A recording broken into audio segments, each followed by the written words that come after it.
Hi all KPS വ്ലോഗിൻ്റെ പുതിയൊരു വീഡിയോയിലേക്ക് എല്ലാവർക്കും സ്വാഗതം. വീഡിയോയിലേക്ക് കിടക്കുന്നതിന് മുമ്പ് എൻ്റെ ചാനൽ നിങ്ങൾ ഫസ്റ്റായിട്ട് കാണുകയാണെങ്കിൽ ഫസ്റ്റ് തന്നെ സബ്സ്ക്രൈബ് ചെയ്ത് ലൈക്ക് ചെയ്ത് സപ്പോർട്ട് ചെയ്ത് കാണാം. അപ്പോൾ നമുക്ക് വീഡിയോ എന്തായെന്ന് നോക്കാം. ഫസ്റ്റ് തന്നെ ശ്രുതിയോട് മീര പറയാണ്, അതായത് നിന്നെ പാർലറൊക്കെ തന്ന് സഹായിച്ചത് ശ്രുതിയുടെ അമ്മയല്ലേ, അപ്പോൾ ഇതൊക്കെ നീ പോയി പറഞ്ഞു കഴിഞ്ഞാൽ എല്ലാം അവർ തിരിച്ചു വാങ്ങും, പാർലറടക്കം അവർ തിരിച്ചു വാങ്ങിക്കും. ശ്രുതി, നീ പോയിട്ട് ഇപ്പോൾ സത്യം തുറന്ന് പറഞ്ഞാൽ അത് നിൻ്റെ ജീവിതം തന്നെ ഇല്ലാതാക്കും. പിന്നെ ഞാൻ എന്താ വേണ്ട മീര, പിന്നെ ഞാൻ എന്താ ചെയ്യണ്ടേ? ഇപ്പം നീ ആലോചിച്ചൊരു തീരുമാനം എടുക്ക്, അല്ലാതെ എടുത്തു ചാടുകയല്ല വേണ്ടത്. പിന്നെ കാണിക്കുന്നത് നവീനെയാണ്. നവീന് കാർ ബുക്ക് ചെയ്തിട്ട് വിളിക്കുകയാണ്. ഞാൻ തന്നെയാണ് കാർ ബുക്ക് ചെയ്തത്, ഒന്ന് പെട്ടെന്ന് വരുമോ? ഞാൻ അയച്ച ലൊക്കേഷനിൽ തന്നെ ഞാൻ വെയിറ്റ് ചെയ്യാം. ശരി, ഓക്കെ, പെട്ടെന്ന് വാ. അവൻ പിന്നെ ഫോണിൽ കല്യാണിയുടെ ഫോട്ടോ എടുത്ത് സൂം ചെയ്ത് നോക്കുകയാണ്. കല്യാണി, നീ ഡ്രസ്സൊക്കെ മാറിയോ? നീ സുന്ദരിയായിട്ട് നിൽക്കുകയാണോ? ഞാനിതേ ഇവിടെ നിന്ന് വിടാൻ വേണ്ടി പോവുക. മുഹൂർത്തത്തിന് മുമ്പേ ഞാനവിടെ എത്തും കേട്ടോ. കാണിക്കുന്നത് രേവതി ദേവു അമ്മ മാല കെട്ടുന്നതാണ്. അപ്പോൾ ദേവു പറയാണ്, ചേച്ചിയുടെ അമ്മ കറുത്ത മുഖം കാണിച്ചാലും സച്ചിയേട്ടൻ്റെ സപ്പോർട്ട് നമുക്കുണ്ട് അല്ലേ അമ്മേ? ഞാൻ മുമ്പേ പറഞ്ഞിരുന്നല്ലോ, സച്ചി നല്ലവനാ. ഇവളത് ചെവി കൊണ്ടില്ല, ചുമ്മാ വഴക്കടിച്ച് കരഞ്ഞുകൊണ്ടേയിരുന്നു. അപ്പോൾ രേവതി പറയാണ്, ഇപ്പോഴല്ലേ അമ്മേ മാറിയത്? അപ്പോൾ ദേവു പറയാണ്, ഇപ്പോൾ റൊമാൻസൊക്കെ തുടങ്ങിയല്ലേ? മിണ്ടാതിരിക്കട്ടെ ഇവിടെ. അങ്ങനെയൊന്നും അല്ല അമ്മേ, ഇപ്പോൾ എനിക്ക് വേണ്ടി സംസാരിക്കാറുണ്ട്, ഒരു കരുതലൊക്കെ ഉണ്ട്. അങ്ങനെ വഴക്കിടാറില്ല, അത്രയേ ഉള്ളൂ. ഇത് ഡെവലപ്പായി രണ്ടുപേരും ലവ് ആവും, ദേവ് പറയാണ്. അപ്പോൾ അമ്മ പറയാണ്, ഇവൾ എന്തൊക്കെയായി പറയുന്നേ? നീ പറഞ്ഞ ജോലി ചെയ്യ് പെണ്ണേ. അപ്പോൾ രേവതിയുടെ അമ്മ പറയാണ്, നീ അകത്തോട്ട് ചെല്ലും മോളെ, അവിടെ എന്തെങ്കിലും ജോലി കാണും. ഞാൻ ഈ മാല കെട്ടി തീർന്നിട്ട് പോകാം അമ്മേ. അത് ഞങ്ങൾ ചെയ്തോളാം ചേച്ചി, ചേച്ചി ചെല്ല്. തിരുമേനി അന്വേഷിക്കുന്നുണ്ടാവും, മാല പെട്ടെന്ന് കെട്ടിത്തീർക്കണം കേട്ടോ. അങ്ങനെ അവൾ രേവതി തിരുമേനിയുടെ അടുത്തെത്തി. അപ്പോൾ അവിടെ വന്നിട്ട് ചന്ദ്ര പറയാണ്, തിരുമേനി ഒന്നിനും ഒരു കുറവും ഉണ്ടാവരുത്, വലിയ വീട്ടിലെ പെണ്ണാ മണ്ഡപത്തിൽ വരുന്നത്. അപ്പോൾ തിരുമേനി പറയാണ്, ദേവിക്ക് മുന്നിൽ വലിയ വീട്ടിലെ പെണ്ണെന്നോ ചെറിയ വീട്ടിലെ പെണ്ണെന്നോ ഒന്നും ഇല്ല. ദേവിക്ക് എല്ലാവരും ഒരുപോലെയാണ്. ഇവിടെ നടക്കുന്ന എല്ലാ കല്യാണം ഒരുപോലെയാണ് ദേവിക്ക്. അപ്പോൾ ബാമ പറയാണ്, കിട്ടിയല്ലോ, ബാ. അപ്പോഴേക്കും വേറൊരു ടീം വന്നു. ചന്ദ്രേച്ചി, എന്താ രണ്ടുപേരും വൈകിയേ? വൈകിയോ? ഞങ്ങൾ നേരത്തെ എത്തിയല്ലോ. എന്താ ചേച്ചി കല്യാണം ക്ഷേത്രത്തിൽ വെച്ച് നടത്തുന്നേ?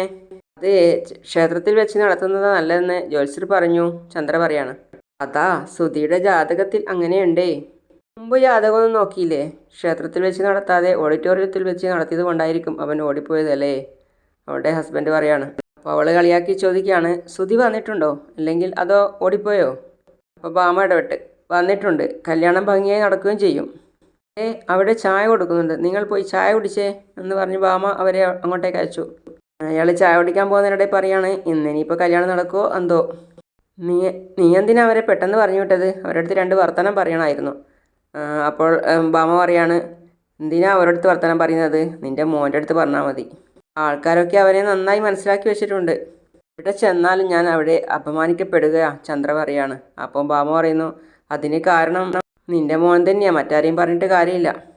പിന്നെ രേവതി പൂജാരിയുടെ അടുത്ത് വന്നിട്ട് വേണ്ടുന്ന കാര്യങ്ങളൊക്കെ ചെയ്യാണ്. അപ്പോൾ ചന്ദ്ര രേവതിയെ കണ്ടിട്ട് പറയാണ്, ഇവള് കാരണം ഇതൊക്കെ, ഇവള് വീട്ടിൽ വന്ന് കയറിയതോടെ ഞാൻ ഇങ്ങനെയായി, എൻ്റെ സന്തോഷം കെട്ടു. രേവതിയുടെ അടുത്ത് പോയിട്ട് ചന്ദ്ര പറയാണ് ദേഷ്യത്തോടെ, നീ എന്താ ഇവിടെ ചെയ്യുന്നേ? അപ്പോൾ രേവതി വിട്ടുകൊടുത്തില്ല, ഞാൻ ഡാൻസ് കളിക്കാം, ഇന്നെൻ്റെ അരങ്ങേറ്റാ. അപ്പോൾ ചന്ദ്ര പറയാം, നിൻ്റെ തർക്കുത്തരം എൻ്റെ അടുത്ത് വേണ്ട. അമ്മേ, ഞാൻ പിന്നെ ഇവിടെ എന്താ ചെയ്യുന്നതെന്ന് അമ്മ കാണുന്നില്ലേ? പിന്നെ എന്തിനാ ചോദിക്കുന്നേ? ഞാൻ ചെയ്തോളാം, നീ മാറി നിൽക്ക്. അവളെ മാറ്റി ചന്ദ്ര ചെയ്യാൻ വേണ്ടി ഒരുങ്ങുകയാണ്. അപ്പോൾ പൂജാരി പറയാണ്, അതൊക്കെ അവൾ ഒരുക്കി വെച്ചതാ, അവർ അവിടെ എന്തൊക്കെ കാട്ടിക്കൂട്ടുമായിരുന്നു. അപ്പോൾ പൂജാരി പറയാണ്, ഒന്ന് മാറിത്തരുമോ?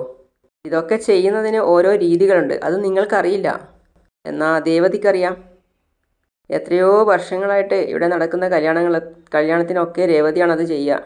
അപ്പോൾ അമ്മ വിളിക്കുകയാണ്, ചന്ദ്രേ നീ ഇങ്ങ് വന്നേ. പിന്നെ പൂജാരി രേവതിയെ വിളിച്ച് പറയാണ്, മോളെ നീ തന്നെ ഇത് ചെയ്യ്. അപ്പോൾ പൂജാരി പറയാണ്, കണ്ടല്ലോ രേവതി ചെയ്തത്. അപ്പോൾ ചന്ദ്ര, ഇതിപ്പോൾ വലിയ കാര്യമായി, ഇങ്ങനെ പുകഴ്ത്താനൊന്നുമില്ല, തിരുമേനി കാര്യങ്ങളൊക്കെ പെട്ടെന്ന് ചെയ്യ്, മുഹൂർത്താവാനായി. അപ്പോൾ സച്ചി ഓട്ടത്തിലാണ്. അപ്പോൾ സച്ചിക്ക് കോള് വന്നിട്ട് കോൾ എടുത്തിട്ട് ചോദിക്കുകയാണ്, എന്താ രേവതി പറയൂ, എവിടെയാണ് ഉള്ളത്? ഞാനിപ്പോൾ ഒരു ഓട്ടത്തിലുള്ളത്, മുഹൂർത്തം ആവാറായി, അച്ഛൻ പെട്ടെന്ന് വരാൻ പറഞ്ഞു. കല്യാണത്തിന് ഞാനെന്തിനാ വരുന്നേ? വന്നിട്ടെന്താ കാര്യം? കാർ ഓടിച്ചാലേ എനിക്ക് ജീവിക്കാൻ പറ്റൂ, ഓട്ടം കളഞ്ഞിട്ട് വേണം പിന്നെ വരാൻ. എന്താ ഇങ്ങനെയൊക്കെ പറയുന്നേ? നിങ്ങളുടെ ഏട്ടൻ്റെ കല്യാണമല്ലേ? താലി കെട്ടുന്നതിന് മുമ്പ് വരാൻ നോക്ക്. കല്യാണം നടക്കുമോ? അവനവിടെ ഉണ്ടോ? അല്ലെങ്കിൽ എവിടെയെങ്കിലും ഓടിപ്പോയോ? ഓടിപ്പോയിട്ടൊന്നുമില്ല. ആളിവിടെ തന്നെ ഉണ്ട്. ആ, അതിശയാണല്ലോ. പെണ്ണ് വന്നോ? പെണ്ണും വന്നിട്ടുണ്ട്. കുറച്ച് സമയമായി വന്നിട്ട്. എല്ലാം അപ്പോൾ ശരിയായി നടക്കുന്നുണ്ടല്ലോ. അത്ഭുതം തന്നെ. നീ വല്ലതും കഴിച്ചോ? ആ, വീട്ടിൽ നിന്ന് കഴിച്ചിട്ടാണ് ഇറങ്ങിയത്. നീ അവിടെ ഓടിച്ചാടി നടന്ന ജോലിയൊന്നും ചെയ്യണ്ട. അവൻ്റെ കല്യാണത്തിന് നമ്മളെന്തിനെങ്കിലും ഉത്സാഹിക്കുന്നേ? നീ ആ ക്ഷേത്രത്തിൻ്റെ അടുത്തുള്ള ഹോട്ടലിൽ നിന്ന് വല്ലതും കഴിക്ക്. ഞാൻ വന്നോളാം. വേഗം വരണം കേട്ടോ.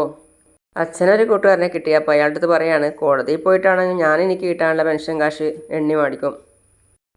അത് വേണം രവി. സച്ചി ഇതറിയില്ലേ? ഇല്ല.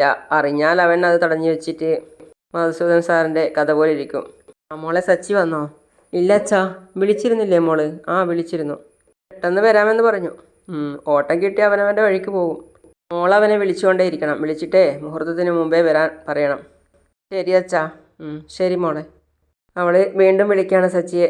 പിന്നെ കാണിക്കുന്നത് ശ്രുതിയെയാണ്. ശ്രുതിയോട് മീര പറയണം, നീ ഇതുവരെയായിട്ട് ഒന്നും കഴിച്ചില്ലല്ലോ. എനിക്കൊന്നും വേണ്ട. ഇങ്ങനെ ഭക്ഷണം കഴിക്കാതിരുന്നാൽ എങ്ങനെയാ? നല്ല ക്ഷീണമുണ്ട് നിനക്ക്. അവനേത് നിമിഷവും വരാം. ആ നവീൻ, അങ്ങനെ പേടിച്ച് നിൽക്കാൻ എനിക്ക് വയ്യ മീര. ഞാൻ ശ്രുതിയോടെല്ലാം തുറന്ന് പറയാൻ വേണ്ടി പോവാ. അപ്പം മീര വീണ്ടും വിലക്കി. നിനക്കെന്താ പറഞ്ഞാൽ മനസ്സിലാവുന്നില്ലേ ശ്രുതി? ഞാൻ ഫോൺ ചെയ്ത് ശ്രുതിയോട് എല്ലാം പറയാൻ പോവാ. ശ്രുതി വേണ്ട, വേണം. ശ്രുതി എല്ലാം അറിയണം. അവൾ ഫോൺ വിളിച്ചപ്പോൾ തന്നെ ശ്രുതി എടുത്തു. എന്നിട്ട് ആ പറയൂ ശ്രുതി. ശ്രുതി എവിടെയാ ഉള്ളത്? ഞാൻ എൻ്റെ വീട്ടിലാണ് ഉള്ളത്. വീട്ടിലോ? എന്തിനാ വീട്ടിൽ പോയേ? നേരത്തെ ക്ഷേത്രത്തിലുണ്ടായിരുന്നല്ലോ. എന്നെ ഇവിടെ കണ്ടതല്ലേ, പിന്നെ എന്തിനാ അങ്ങനെ ചോദിച്ചത്? ഈ സമയത്ത് ഞാൻ പിന്നെ വേറെ എവിടെ പോകാനാ? ശ്രുതിയോട് എനിക്കൊരു കാര്യം പറയാനുണ്ട്. കുറച്ച് സമയം എന്നോട് സംസാരിക്കണം. എന്താ? ഒരു 5 മിനിറ്റ്. ഞാൻ ഇവിടെ അടുത്തുള്ള മെഡിക്കൽ ഷോപ്പിൽ പോയിട്ട് ഷുഗറിനുള്ള ടാബ്ലറ്റ്സ് വാങ്ങിച്ചിട്ട് പെട്ടെന്ന് വരാം. എന്തിനാ ഷുഗറിനുള്ള ടാബ്ലറ്റ് വാങ്ങുന്നത്? ശ്രുതിക്ക് ഷുഗറില്ലല്ലോ. നിൻ്റെ മധുരത്തിലുള്ള ശബ്ദം കേട്ടാൽ എൻ്റെ ബ്ലഡ് ഷുഗർ കൂടുമല്ലോ. ഹലോ ശ്രുതി, നീ എന്താ ഒന്നും മിണ്ടാത്തേ? എനിക്ക് ശ്രുതിയോട് കുറച്ച് സമയം സംസാരിക്കണം. എന്തിനാ കുറച്ച് സംസാരിക്കുന്നത്? കുറേ സംസാരിച്ചോ. ഇന്ന് മുതൽ നമുക്ക് രാത്രിയിൽ സംസാരിക്കാൻ സമയം കിട്ടില്ലല്ലോ. ശ്രുതി, വളരെ സീരിയസ് ആയിട്ടുള്ളൊരു കാര്യം എനിക്ക് പറയാനുള്ളത്. പറയ്. അത് പിന്നെ ഞാൻ അപ്പോഴേക്കും ഡോറിന് മുട്ടുന്ന ശബ്ദം കേട്ടു. മോളെ ശ്രുതി. ഞാൻ കുറച്ച് കഴിഞ്ഞ് വിളിക്കാം. അമ്മയായിരുന്നു അത്. അകത്തേക്ക് അവർ കയറി വന്ന് എന്നിട്ട് പറയാണ്, ഇതാ മോളെ മുഹൂർത്ത പുടവ. അമ്മയുടെ കയ്യിൽ കിടക്കുന്ന കവർ കൂടി വാങ്ങിച്ചിട്ട് കൊടുത്തിട്ട് പറയാണ്, ഇത് അണയാനുള്ള ആഭരണം. രണ്ടും വാങ്ങിച്ചിട്ട് ശ്രുതി ബെഡിൽ വെച്ചു. പെട്ടെന്ന് റെഡിയായിട്ട് വാ മോളെ. ആൻറ്റി, ഒരു നിമിഷം എന്ന് പറഞ്ഞ് അവൾ ആൻറ്റിയുടെ കാൽ പിടിച്ചു. പിന്നെ അവൾ ആൻറ്റിയെ കെട്ടിപ്പിടിച്ചു. ആൻറ്റി അവളെയും കെട്ടിപ്പിടിച്ചു. എന്താ മോളെ, എന്ത് പറ്റി? അപ്പം ബാമയും ചോദിച്ചു, എന്ത് പറ്റി ശ്രുതി നിനക്ക്? എന്താ നിൻ്റെ മുഖമൊക്കെ ഇങ്ങനെ വല്ലാതിരിക്കുന്നേ? ഒന്നുമില്ല ആൻറ്റി. കല്യാണം നടക്കാൻ പോകുന്നതിൻ്റെ സന്തോഷമൊന്നും നിൻ്റെ മുഖത്തില്ലല്ലോ.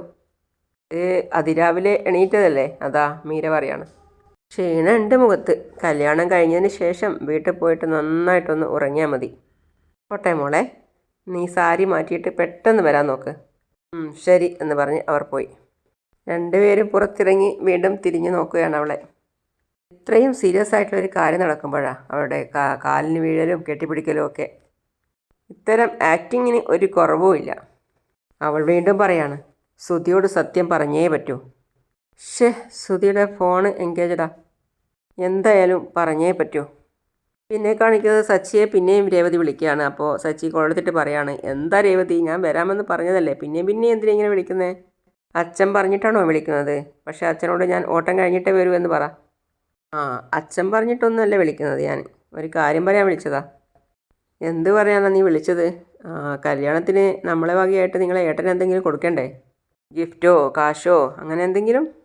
50 ലക്ഷം അവൻ കൊണ്ടുപോയത്. ആ ഗിഫ്റ്റ് പോരെ അവന്? അതല്ല, നമ്മളെ വക എന്തെങ്കിലും കൊടുത്തില്ലെങ്കിൽ ആളുകൾ എന്ത് പറയും? ആളുകൾ എന്ത് വേണമെങ്കിലും പറഞ്ഞോട്ടെ, അവന് ഞാനായിട്ടൊന്നും കൊടുക്കുന്നില്ല. ഇവിടെ കാറിൻ്റെ ലോൺ അടക്കാൻ പൈസയില്ല, അപ്പോഴാണ് അവന് ഗിഫ്റ്റ്. അപ്പോൾ ഒന്നും കൊടുക്കണ്ടേ? വേണ്ടെന്നല്ലേ പറഞ്ഞത്? നീ ഫോൺ വെച്ചോ, ഞാൻ പെട്ടെന്ന് വരാം. ശരിയെന്നാ. ശ്രുതി പെട്ടെന്ന് ഡ്രസ്സ് മാറ്റ്. റെഡി, സമയമാവുന്നോ? എന്തിന് ഡ്രസ്സ് മാറ്റണം? ഉടുത്തൊരുങ്ങി എല്ലാവർക്കും മുന്നിൽ പോയി നിന്നിട്ട് അപമാനിതയാവാനോ? ഞാനില്ല. ഇങ്ങനെയൊക്കെ സംഭവിക്കുമെന്ന് അറിയാവുന്നത് കൊണ്ടാ എല്ലാം തുറന്നു പറയണമെന്ന് സ്റ്റാർട്ടിങ്ങിൽ തന്നെ ഞാൻ പറഞ്ഞത്. എന്നിട്ട് നീ കേട്ടില്ല. ഇപ്പം ഭയന്ന് നിലവിളിച്ചിട്ട് എന്താ കാര്യം? വിവാഹത്തിന് വേണ്ടിയുള്ള എല്ലാ ഒരുക്കങ്ങളും കഴിഞ്ഞു. എല്ലാവരും നിന്നെ വെയിറ്റ് ചെയ്യുന്നുണ്ടാവും. നീ ഒന്ന് പെട്ടെന്ന് ഡ്രസ്സ് മാറേണ്ട ശ്രുതി. ഇല്ല, ഞാൻ ഈ മുറിക്ക് പുറത്തിറങ്ങില്ല.